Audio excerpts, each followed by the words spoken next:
Hello, my name is Julie, and today I'm going to be reacting to your bookish unpopular opinions. So last night, on a whim, on my Instagram, I asked you all to give me some of your most unpopular bookish opinions, your hottest bookish hot takes, and I got a lot of responses, so many that I thought it was appropriate to make a video, and you guys agreed. So I am going to be reacting to the opinions that I've already reacted to and also the opinions that I have not reacted to yet. Little disclaimer, this is all in good fun. Some of these are real conversations we can have about the book community and books as a whole, and some of these are just personal opinions of different people. So on my iPad, I have your responses, so let's go. The first one that I see is somebody saying, Verity Sucks. Look, I asked for your hot takes. And from what I'm getting here is a lot of our comments are about people disliking Colleen Hoover. It's to the point where I'm thinking that this is not a hot take. This is just a mild take. Let's just get right into the Colleen Hoover, shall we? Just looking at the things that I've already responded to, I have 3 other people talking about they don't like Colleen Hoover. So here's the thing. We love that Book Talk is making books more popular, right?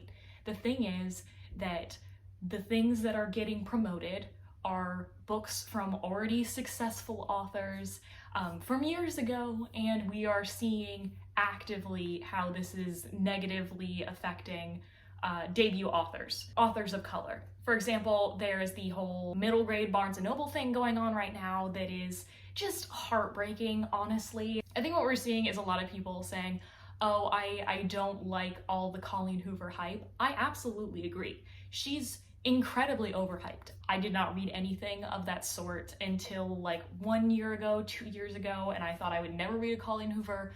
I finally did, and I did like what I read. I loved it. I don't think it's perfect by any stretch of the imagination, but I had a good time. From what I understand of books that I've not read, they are kind of toxic, and there are things that are not healthy in relationships that are being glazed over or romanticized, so I totally get that. But I don't think this is a hot take, at least for the crowd in my Instagram. Next up, I thought The Hunger Games was meh, liked the movies better. I entirely disagree with this take. I think that the books did something that was really important, and if you're talking about specifically comparing it to the movies, a lot of the commentary in the books is how the Capitol tries to monetize on the relationships that Katniss has and entirely glaze over the fact that children are being killed. And the thing is that that's exactly what the movie did as well. They did capitalize upon the romantic element, the love triangle element. There's also how like the characters are aged up in the movies, which, you know, younger actors usually aren't as good as more experienced actors. Having, you know, 25-year-old actors play characters that are purposely supposed to be like 15 does change that. So I think the Hunger Games movies are great adaptations. The first one was okay. The other ones are great. I think some of the commentary that Suzanne Collins wrote in her books is lost in translation. So I don't agree with this take. Here's an interesting one. Color coding your bookshelf is wrong. How the fuck do you sort series? I agree with this. I agree. When I first got my bookshelves that I have at my mom's, I did have them color coded. Finding books was definitely more difficult for me. And now that I have more, I do not do that. I don't sort by author name. I definitely do sort by genre and then try to make it look aesthetic within the genre. You see these big people in the book community with just the huge rainbow shelves. I completely agree that this would stress me out of not being able to find a book. But I did have this comment, someone who remembers what the cover of a book looks like more than the title of the book or the author's name, which I think is super interesting. So if that does help, like, I totally get that. So not for me, but I do agree with this take. Next one we've got is the Priory of the Orange Tree is mid. This is the spicy hot take I was looking for. Are you kidding me? I do think this book is insanely hyped, and maybe that needs to chill out. This isn't like one of my favorite books of all time, but I was really impressed with being able to build up a world and just do this in one take, do it in one book. And I enjoyed a lot of the world building, particularly dealing with different perceptions of the same historical events and how that changed cultures. That was so interesting to me. And I think this book could have been even fucking longer. I have another person saying that they read 500 pages and then stopped, which is bold to me considering I'm pretty sure that's over halfway through the book. Personally, I recommend it. On the same note with Samantha Shannon, I hated the Bone season. Everything about this book gave me so many icks. So many people love this series and I'm really confused about it. People don't talk enough about how white women fetishize MLM in fiction. I completely agree. And this is definitely something that I try to pay attention to when I'm picking out books. I feel like I'm not qualified to talk about this. When stories are written about a marginalized identity and not by an author who shares a similar identity, that's immediately a red flag for me, and I try to avoid it if I know anything about it. Because homophobia is obviously a very real problem everywhere in the world, and we need to make sure that we are supporting authors who actually have good intentions. We have a lot of Sarah J Maas commentary. Acotar was meh, Akamaf was okay, Akawar was bad. I don't know if I read the Acotar series again, if I would have loved it as much as I did the first time. I think it's an extremely popular opinion that Akamaf is the best book in the series, at least if you're talking about that trilogy. I think that the Acotar series is the lowest quality of the stuff that she's put out so far, and I don't think it deserves all of the love it has gotten over her other series. A lot of the plot just didn't feel like it was well realized as much as the relationships were trying to be. I mean, all the stuff with like the cauldron, I'm like, I don't remember who half of the bad guys are supposed to be, just because like they don't feel important. Nothing bothers me more than when the stakes don't feel like real in a book, and you know everything's just gonna be fine. I don't know, all of the stuff in Akawar, like I never thought for a second that anything bad was gonna happen to anybody. Speaking of that, spoilers for the end of this trilogy, you can skip ahead. Someone saying, also, Rhysand should have stayed dead. And then I had a couple people respond to that saying, also, Amren should have stayed dead. I definitely think that the resurrection trope needs to go. I mean, obviously, this is something that's gonna happen in narrative no matter what, but I think that psyching people out a million times over about people dying and then not staying dead just is so old. That's 3 characters in this series that die and then are resurrected. But it has been fun for the most part. I did want a happily ever after with them. People who read exclusively popular fantasy, ahem, Sarah J Maas, are emotionally stunted.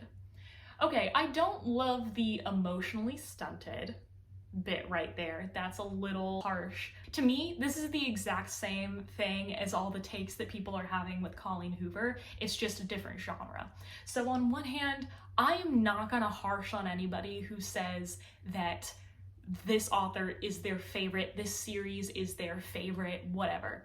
You can have all your opinions you want. When people say, oh, this person is the best writer of all time, and it's something that's really new, and maybe they don't read very widely, that's just something you gotta take with a grain of salt. If you're talking about my personal opinion, whenever anybody does read only that very select brand of very popular YA fantasy, and I'm mostly talking about the books that are super popular, like on the book talk shelves, I don't really trust that person's taste. People We Meet on Vacation is one of the worst books that I have ever read. I feel like that's going a little far.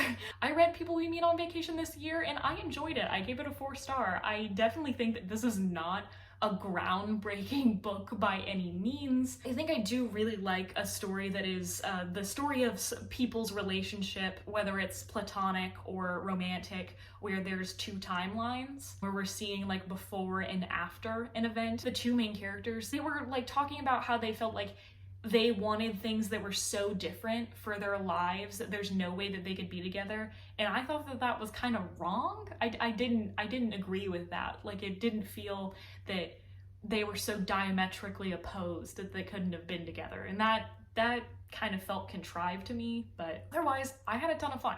But I'd definitely like to see why you think it's the worst book you've ever read. I definitely would not put a book in worst book I've ever read unless it was extremely problematic, and I have read some books that I thought were extremely problematic, and I do think they're the worst books that I've ever read. Off the top of my head, worst book I've ever read, Snow Crash by Neil Stephenson, and I will never pick up another book from him. I thought that this was problematic 8 ways till Tuesday. Like, it was insane how many things I had a problem with, on top of just being fucking boring. Here's a good one that I would like to talk about. Saying a YA book is too YA is a lazy, stupid critique. I never see it for any other genre. First off, we're gonna say YA isn't a genre. That's the thing, is a demographic. YA, by its definition, is supposed to be books that are written for the target audience of 12-year-olds to 18-year-olds. The thing is that is such a wide age range in the difference of what someone's life is from 12 to 18. Once you are out of the YA age range, you can't make a critique of, well, this doesn't transcend ages, because that's not what it was meant to do. And if you're no longer in that age range, which I am no longer in that age range, I feel like you don't get to say, this book is objectively bad because it didn't apply to you. When I say a book is too YA or something like that, is when I think that it seems like the author is talking down to their audience. One of my real life friends mentioned The Great Gatsby is legitimately a terrible book, just Fitzgerald's ego trip, which this surprised me because I would have thought that this person actually liked this book. I personally do like The Great Gatsby. That is, of the books that we read in school, the one that universally most people liked. I, for one, am a big fan of blatant symbolism, which maybe that makes me stupid, but I love things that are up in your face about it.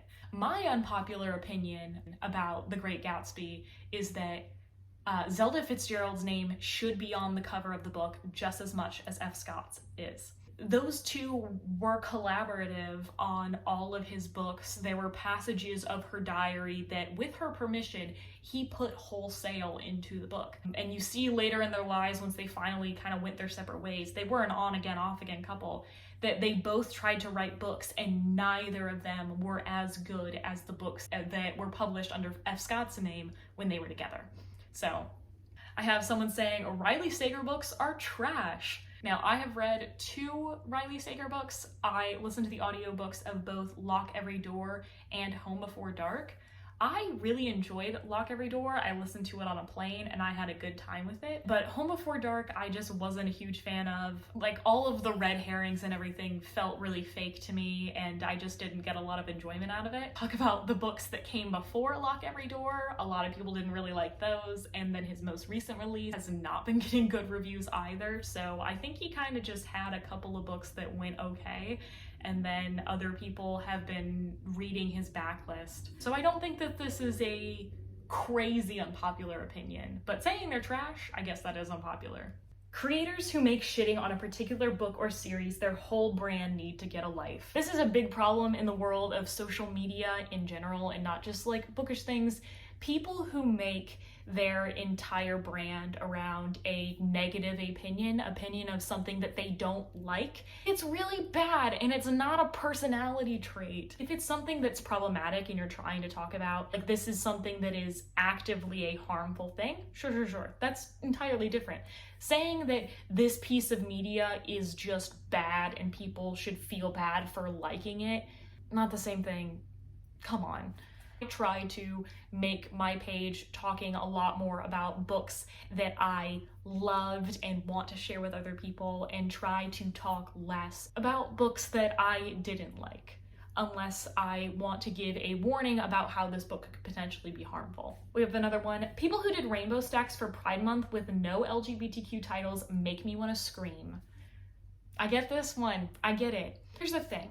There are some people that the only way that they can interact with the queer community is on social media. Like, if they are in the closet, their parents, or like the culture that they're in right now, like, they wouldn't be able to have access to that sort of thing.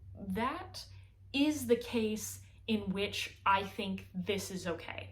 Generally, I do think when you are talking about Pride Month, if you're specifically trying to promote queer reading, you should make a humongous effort to be putting queer books out there. Completely agree. Bridgerton is a better show than the books. I don't know that this is a crazy unpopular opinion considering how popular the show has been and what I've heard about the changes that they made to the books to make it into the show. Almost all of those changes sound like they were for the better. There's a huge thing about assault in book 1 and how that is entirely swept under the rug, and it is better in the show, but it's still like a problem. And then like having more actors of color and everything on the show. There are more people reading the books now, but personally for me, those aren't the type of books that I reach for in the first place, but having the show, I'm much more interested in it, so I do agree with this, and I bet a lot of people who read the books would agree. I have The Cruel Prince was basic / generic as fuck. I have not read The Cruel Prince. This is another one of those YA fantasy popular titles that because I see it everywhere, I have a feeling that I'm not gonna like it, just based on books that people have recommended in tandem. I do think that one day for a vlog, I will read this as like this extremely hyped book, but I haven't read this book personally, so we'll see what people think. The Seven Husbands of Evelyn Hugo is overstated AF. I think this is a great book, but it is overhyped ridiculously. It is still on the New York Times bestseller list. It's so up there. And I think that her other 2 releases that have come out since have been just as good. I don't know anybody who doesn't like this book. It Happened One Summer is nothing more than poorly written sexist smut. I have not read this book. Honestly, this pitch doesn't seem like something I'd really be into, but I've not seen anybody really complaining about it. We'll see if anybody has anything to say. I can't stand James Patterson's books. He's like the businessman of authors. I don't know anybody who reads his books to begin with. We all know that he is not writing the entirety of his books, and that's just kind of a thing. I don't think this is an unpopular opinion at all. Most of his books are written with a secondary author. I think this is a cold take, but completely agree. We have A Court of Silver Flames was bad. I didn't love this book. When I heard that the Acotar series was going to be continuing, I immediately was like, this is a bad idea. I didn't think that this like popped off as much as everyone thought it did. I think there was good commentary about like overcoming trauma, but like I didn't think that the plot was structured really well, and I think that this was, for the most part, like a vessel to write smut. That Shatter Me series ain't all that. I read the Shatter Me series back to back for a readathon, so I read the original 3 books before there was anything else to it. It came across as quote-unquote guilty pleasure to me. At the time, I didn't think it was as high quality. I wasn't obsessed with it by any means, but it was definitely a series that I got through quickly since I read them back to back. And honestly, I'm really surprised that this series has continued and that it's like gotten a resurgence. There's a couple more things on books that I haven't read. We have It Ends With Us reads like Wattpad. Look, I've never read Wattpad, and I've not read It Ends With Us, though I do intend on reading it since I did like a Colleen Hoover book that I read recently. But I do think that the type of people who do read Wattpad are the type of people who do read Colleen Hoover. I don't think that this is a really hot take. Also, Colleen Hoover, I'm pretty sure, is not entirely traditionally published. And a lot of romance books aren't. When you see stuff through like Kindle Unlimited, a lot of Kindle romances. So, correct. Another one, The Hating Game is the most average rom-com I've ever read. Might as well hype up every rom-com. We're all going to have that book that everyone loves that we're gonna rate 3-star. So, I haven't read this book. I don't really intend on reading it. I'd be down to watch the movie just to have something to watch. We have We Were Liars is awful. This is one of those books that's coming back into popularity that just surprises me so much that like adults are reading this book, because this is a very YA book to me, and it came out when I was like the target demographic. I was like 12 or 13 when this came out, and this was the first time that I had read a book with the plot twist of We Were Liars. I loved it at the time because I had never seen it done before. But if I read this book now, this twist and this sort of story, I would have caught it a million miles away, and I don't think I would have loved it nearly as much. I think this is another case of adults talking about YA and being like, oh, because it's YA, it's bad. We have somebody saying, buying is greater than reading. I'm gonna say hard no. Personally, I feel so much guilt buying too many books, so I use my library a lot. I know I'm very privileged to have such a good library very readily available to me. I don't know how much of a joke this is. I do love buying books, but for me there is that I feel like I'm spending too much money, especially if it's a book I haven't read yet. I'll feel guilty that I'm buying a book, and if it ends up on my shelf and I didn't like it, I'll feel really guilty that I spent money on it in the first place. So I cannot agree with this. As much as I love buying books, I definitely prefer the actual hobby of reading. We have a lot of people talking about the love hypothesis and some of the commentary that people were giving. On one hand, there's people saying that the book is not well written, and then there's also people who are saying that the fact that this book is so popular is really problematic. I was planning on reading it in terms of reading it as a Reylo fanfiction and just sort of having some laughs about that. Reylo is not a ship that I am supporting, so I think it's funny. Especially because this man's name is Adam Carlson instead of Adam Driver. When I did do a poll of someone saying that this is just poorly written, a lot of people messaged with responses about Title IX and how this is a graduate student and a professor having a relationship, and I was under the impression that they were closer in age than they are. They're supposed to be 8 or 9 years apart. Generally, I really hate when there are romances that have this really big power imbalance, and that age gap being bigger than I thought it was, I do completely understand. And I've had some people who reached out to me talking about how Title IX has been actively a really bad, particularly where they are, of male professors or people in power taking advantage of the women who are working in like their STEM fields and taking advantage of the young women who are in their workplace, and I completely understand that. So I totally get that and hadn't even thought of that at this point, because I was thinking about this book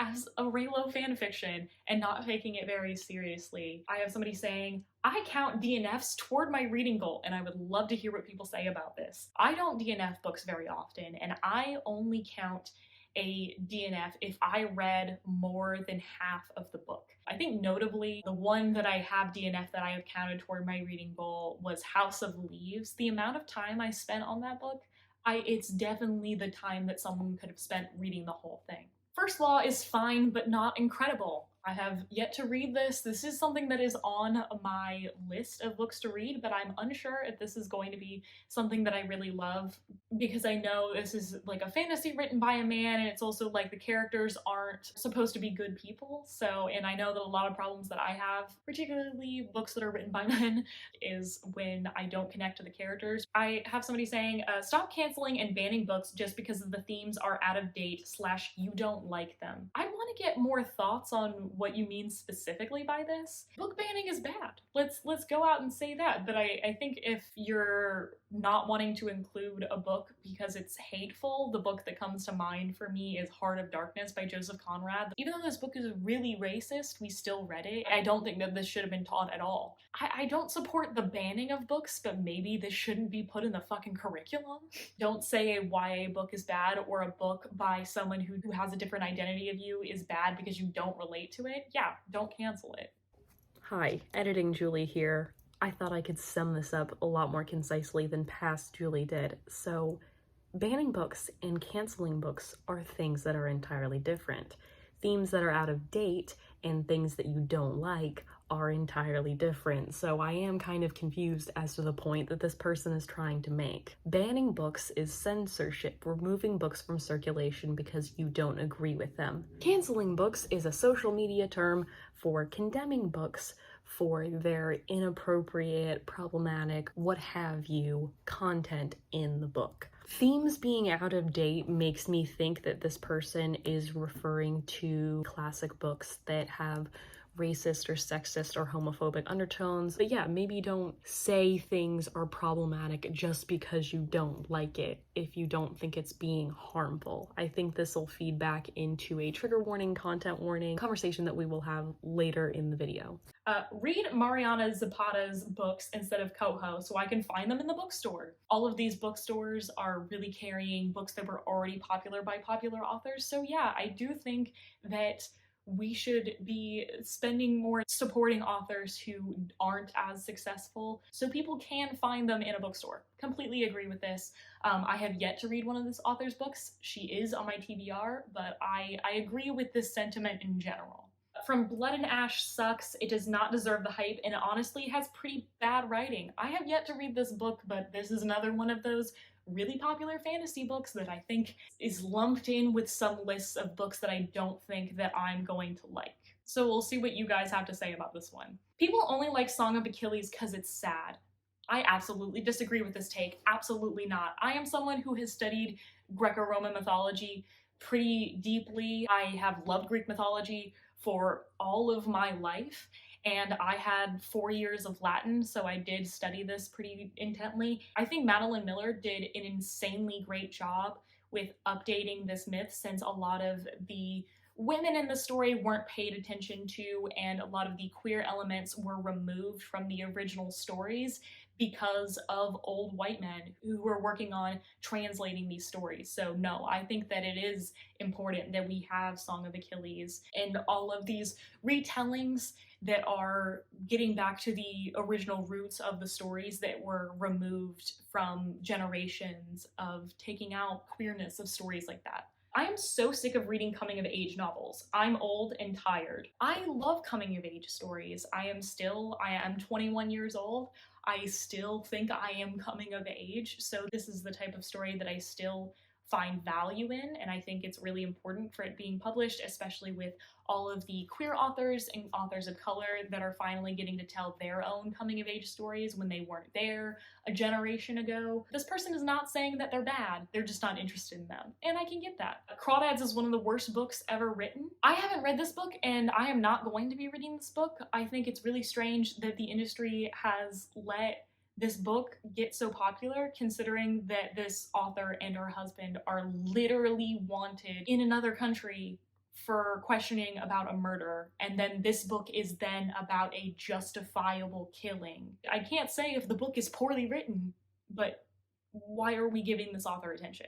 This person said, Lightlark is very overhyped. I don't know anything about this book, and I have only seen reels of the author talking about this book. Like, I have never seen anybody read this book. I've only seen reels from the author being like, oh, my book's about to be published, and it's super popular, and it's gonna be on the New York Times bestseller list. I'm like, I've never even seen a cover. So, at least in the circles that I'm in, it's not even overhyped, it's not even being talked about. So, I'm gonna soft disagree on this, but I'm sure it is overhyped. The Nightingale was trying too hard while also being boring as fuck. I read The Nightingale last month for my Goodreads Cleanse Challenge, and I thought it was, I thought it was good. I thought it was exactly what I expected out of a World War II story. Like, I didn't think it did anything particularly special. One of the main characters is based on a real-life historical figure, or at least like the route that that person did. So I listened to the audiobook, I didn't think it was boring. I thought it was pretty mid. Catcher in the Rye is horrible. That is a book that I am planning on reading within the next couple months because it's short and I've owned it for a while. So I think that this is not an unpopular opinion. A lot of people like read it at the time of being Holden Caulfield's age and connect to it. If they're like a loner, if you read it when you're older, you don't connect to it. So I do think that that is generally a pretty popular opinion. Cinder sucked. I couldn't finish it. I read this book when it first became popular in like 2012 or something like that, and I read all of the books in the series and I loved it. I think this is a great younger YA story. I thought the twists on the fairy tales was really fun, and I loved the sci-fi setting. And this is my sister's favorite fantasy series of all time. I'm gonna disagree. I think it's fun. Some people award 5 stars way too easily. I'm gonna say I disagree with this, and that everyone's rating system is to each their own. I am never going to get on somebody for rating something that they liked a 5 star. I think really hard about the books that I rate. I think that I give 4 stars out maybe too often, or 3 stars out maybe too often. Don't give enough like 2 stars, but I'm pretty picky about if I rate something a 5 star. But if somebody rates like everything a 5 star, if they really did enjoy it, that's their opinion, and I am absolutely not gonna shame them. I love this take. I get annoyed when a book I like suddenly becomes popular. I know this is ridiculous, haha. I kind of do too. Especially like with something like Bunny. Bunny is such a particular love for me, and that's sometimes I say that Bunny is my favorite book, and sometimes I say Pride and Prejudice is my favorite book, and I do kind of have them concurrently because it feels like Pride and Prejudice is a very well-loved book. And Bunny does feel like it is more mine in particular because it is an unpopular opinion. It has a really low rating on Goodreads, and it doesn't have as many readers as Pride and Prejudice does, and it always will. So I completely agree with this. I get really nervous when something that I love becomes popular. Like with Bunny, I think that that is so particularly mine. As much as I want a lot of people to read it, I don't want it to have like this just huge widespread reading because I don't want people to not like it, or for it to become this huge identity that other people have because it does feel so personal to me. But the one that had the most commentary that most people have been talking about is something that I think is really important to have a discussion about. And that was, I don't think it's good that spicy books are so popular on social media. This is a double-edged sword, and I did like the commentary that I was having and the conversations I was having with some people about this in particular. Some of the good things include that women's pleasure is being put on the forefront. For the most part, the romance genre is written by women for women. And there isn't another genre out there other than chick lit, which is derogatorily named, where women are being put on the forefront. And it's really important that women's pleasure is being talked about. I think it's really important that sex is talked about in books. Yes. Like, all of that's good, and I think we now have more room for people of different gender and sexuality identities to be having romance books like that. That is great. What I don't think is good is I don't like spice, smut scenes, whatever. It's being pushed onto other books and it's becoming an expectation. I see some rom-coms are getting poor ratings because they don't have spice in them. People are going into a book with expectations that they shouldn't have. And there's especially a discussion that people are having in my comments about YA. Should YA have spice in it? And I think the main thing is that 12 to 18 gap is so big. That is, I don't think 12-year-olds should be picking up things that have explicit sex scenes in them. I think they should have scenes where sex is talked about and it is discussed without anything changing in the industry. That means without content and trigger warnings being printed in a book, and without new adult being a well-defined category that is found pretty universally. That I think that for the most part, I don't think that YA books should have open door. I think they should have closed door scenes or fade to black scenes. The first books that come to mind is The Fault in Our Stars, which is the first book that I read that had sex with the main characters. That's a fade to black scene. And I think that was a realistic enough portrayal that we didn't need, an adult man writing a sex scene about 2 teenagers. So that's sort of where I lie, but in a perfect world, I think that the new adult category would be more well-defined, and that trigger warnings and content warnings would be put in a book so that people would go into realistic expectations, and if younger people wanted to find that, they could. I do worry about some people reading things before they're ready, because I know that I picked up some adult books that had really explicit sex scenes way earlier than I was ready for, and that really bothered me. That's kind of my thoughts. Here are some more thoughts from people that I think that are well construed. I had the original person ended up sending me like their full thoughts, but like I thought that they had pretty good points. There were some comments that I got on this that were really mean. I think that the people who are doing this like aren't understanding at all. This person is absolutely not saying that people shouldn't be able to read what they want, and it's not talking about censorship. We have somebody saying adults should not be looking for spicy YA. Absolutely. Note that they're for mature audiences in your review, but I love seeing or reading them, that sort of thing. Some people say, if people don't read spice through books, they'll read it online, and at least in this case, it should be slightly better edited or looked over to be published. I think that's a good thing as well. I love that it's breaking the stigma, but the ease of access can be concerning. Too many authors are now making books spicy for no reason, and I do think that that is because of a lot of new pressure for books to be spicy that didn't necessarily need to be, and I think the authors should be able to write whatever they want and not have any pressure on them to go one way or the other. Completely agree. Spicy books deserve their time to shine after being trashed and looked down upon for many years. I completely agree with this. The book community has no age divisions and kids are reading it. I think it's fine, but the industry just really needs to normalize content and trigger warnings moving forward. A person should be able to find content and trigger warnings for any media. New adult is just poorly shelved in general. I see Acotar and even Touch of Darkness being shelved in YA at Barnes & Noble because stores don't seem to care or don't know about it. Exactly. I think the topic of sex should be handled in a realistic way in YA. I say this as part of the age demographic, but I got into reading spicy books because the YA books I was reading didn't talk about sex, so I went elsewhere to find it, and then going into a genre that was not for me at the time that I definitely should not have been reading. Exactly. I need to get going now because I have plans that are happening soon. So thank you so much for watching. I really appreciate everybody who participated in this. I thought this was super fun. But I think we had some pretty good conversations here. Anybody whose favorite book was somebody picked on or whatever, we're all here to have a good time. I think it's important that all types of books are read, no censorship or anything, but we do want more transparency with what is happening in a book beforehand. Let me know if you ever want to do another one of these. I thought that this was some really good conversations were had. If you'd like to find me anywhere, my links are in the description, including my book club, and I will see you in the next one.